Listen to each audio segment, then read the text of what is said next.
Hello, Miss Anna. So today I'm going to give a brief summary of what I've learned from reading the chapter. So the first thing we need to do is to understand what critical thinking is. So basically, critical thinking means that you have to think carefully, thoughtfully, and being able to analyze and testing the information you have heard or read by seeking for proofs and claims.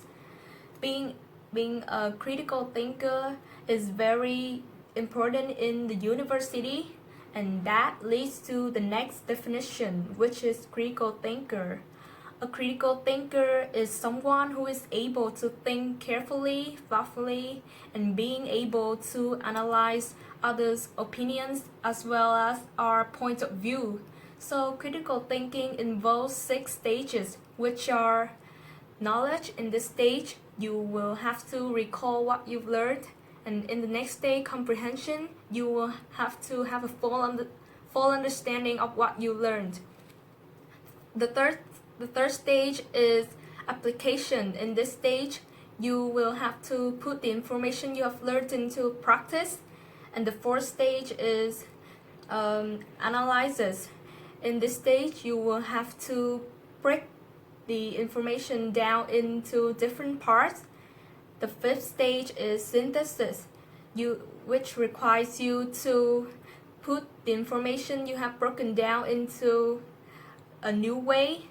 And in the next stage, evaluation, you will have to evaluate that information.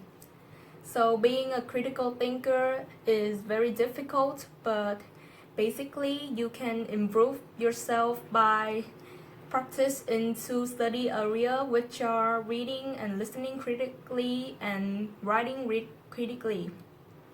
So after I have read this chapter, in my opinion, I think that the most significant thing to me is that I came to learn that critical thinking is not something that you will learn immediately by reading just a book, but it's a process that takes us a lot of time and effort, and it also requires us to have a full understanding of it, to utilize it, to exploit the best of ourselves, to improve ourselves and work efficiently in our work field.